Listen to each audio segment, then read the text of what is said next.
Salut à tous, j'espère que vous allez bien, surtout aujourd'hui, parce que le thème qu'on va aborder n'est pas tout gentil. Donc si le report de Log Horizon au The Promised Neverland vous fait encore mal, je vous prie de ne pas acheter la corde avant la fin de la vidéo. Bref, si je dis tout ça, c'est parce que dans cette vidéo, on va aborder le cas de Desperate, un animé qui m'aura vraiment bien plu, ce qui m'a vraiment donné envie de vous en parler. Et comme d'habitude, je le fais à ma sauce, donc je vais commencer par le présenter pour ceux qui ne connaîtraient pas, ensuite revenir sur ses bons aspects, et enfin, parler d'une possible suite pour ceux qui seraient intéressés. Mais avant de commencer, n'oubliez pas que si l'intégralité de la vidéo vous plaît, vous pouvez bien sûr mettre un like et vous abonner si ce n'est pas déjà fait. Sur ce, lançons l'intro.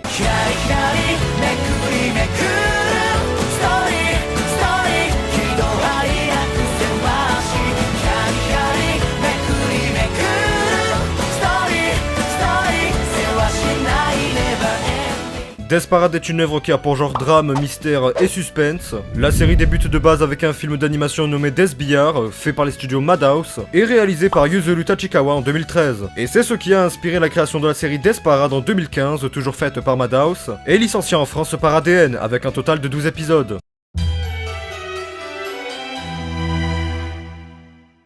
L'histoire se passe dans un bar mystérieux, où réside un barman mystérieux lui aussi. À chaque fois, deux personnes entrent dans le bar depuis l'ascenseur au fond du couloir, et en général elles ne savent jamais pourquoi elles sont ici, ni même comment elles y ont atterri. Machiko! あなた、ここはどこなの？わからない。何も覚えてないんだ。 Le barman qui va les accueillir se nomme Dekim, et son assistante se nomme Chiyuki. Une fois au comptoir, Dekim va inviter les deux personnes concernées à l'écouter attentivement, car premièrement, il ne peut leur dévoiler l'endroit où ils se trouvent. Deuxièmement, ils vont devoir obligatoirement prendre part à un jeu. Troisièmement, le jeu sera déterminé par le biais du hasard complet, avec une roulette. Quatrièmement, ils devront jouer à ce jeu comme si leur vie en dépendait. Et cinquièmement, ils seront dans l'incapacité de quitter ce lieu avant d'avoir terminé le jeu. Et c'est là que tout peut enfin commencer, du moins quand les deux personnes en question ne montrent pas de résistance. はあマチコ、相手にするな。行こう。はい。かわいそうに気が触れてる。 Une fois le jeu choisi à la roulette, celui-ci prendra place dans une autre salle aménagée. Et ce qui est spécial ici, c'est que le jeu n'a rien de spécial. Pour exemple, le premier jeu est un jeu de fléchettes, sauf que chaque zone de tir représente un organe de l'autre. Et plus la zone vaut de points, plus l'organe est sensible et douloureux.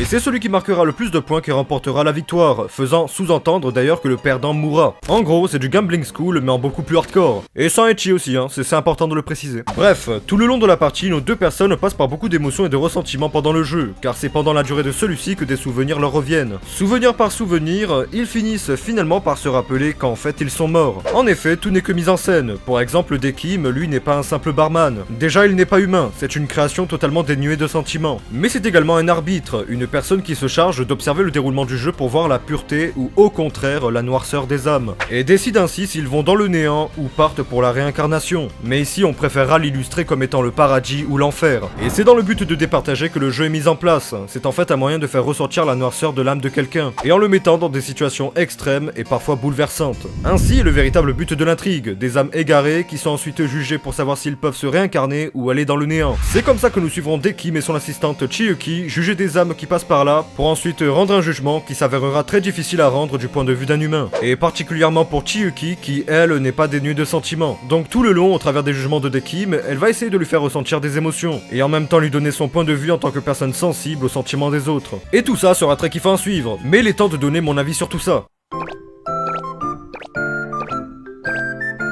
衣替え。 Perso, l'anime m'a fait beaucoup réfléchir sur certains points, particulièrement sur la vie en elle-même. En fait, à force de voir la cause des morts des gens ou simplement la fatalité de la chose, on se met à penser qu'on est à l'abri de rien, tout peut se passer, car il est vrai que l'homme de manière générale se croit immortel. Rien ne nous affecte tant que cela ne nous touche pas directement, et c'est on ne peut plus vrai avec la situation passée. Voir tant de monde mourir avec tant de regrets, ça ne peut que nous faire réaliser que nous sommes tous sous le joug de la fatalité. On finira tous un jour par mourir, comme ceux qui sont passés par le bar de Dekim. Mais le truc, ça ne serait de pas faire comme eux, ne pas se croire invincible, et surtout profiter de l'instant présent avec les personnes qui sont encore là, car personne ne sait de quoi le lendemain est fait. Les personnes qui sont encore là ne le seront peut-être pas éternellement, donc il faut profiter et s'ouvrir à toute éventualité. L'anime nous fait également réfléchir sur la manière de juger. Mettre expressément des personnes dans des situations pesantes est-elle vraiment la bonne et réelle façon de faire ressortir la noirceur d'une âme? N'est-ce pas juste en fait un moyen de pousser l'autre à craquer? Est-ce que le plus sain des hommes ne craquerait pas également dans ce genre de situation? Tant d'interrogations pour si peu de réponses. Ce que j'aime bien, c'est que l'œuvre nous fait tout le temps poser des questions, et pas forcément toujours existentielles. Et et même le peu que j'ai cité ne fait que partie des grandes lignes. Car nous serons aussi amenés à voir les erreurs de parcours de certaines personnes ou leur vision erronée de la justice. En bref, c'est juste ultra kiffant, et je trouve bien dommage le fait qu'il n'y ait qu'une seule saison. C'est pour ça que...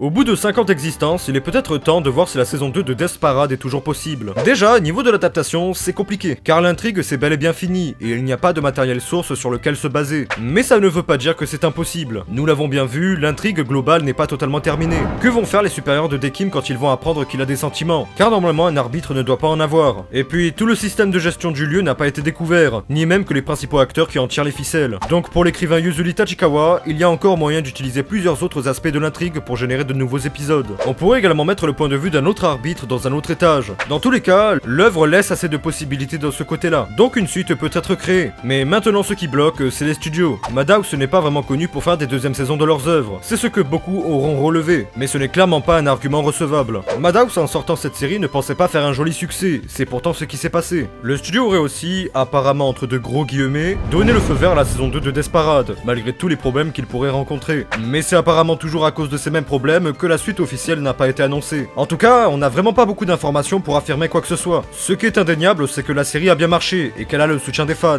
Maintenant, tout dépend du studio et du taf de l'écrivain. Mais dans tous les cas, sachez que si toute information venait à apparaître, je vous en informerai en commentaire. Vous avez juste à en laisser un. Sur ce, c'était tout pour cette vidéo, j'espère qu'elle vous aura plu et qu'elle vous aura aidé. Si c'est le cas, n'hésitez pas à vous abonner, liker, partager, ça me ferait vraiment super plaisir. Quant à moi, je vous dis à une prochaine vidéo, en attendant, portez-vous bien, ciao bye.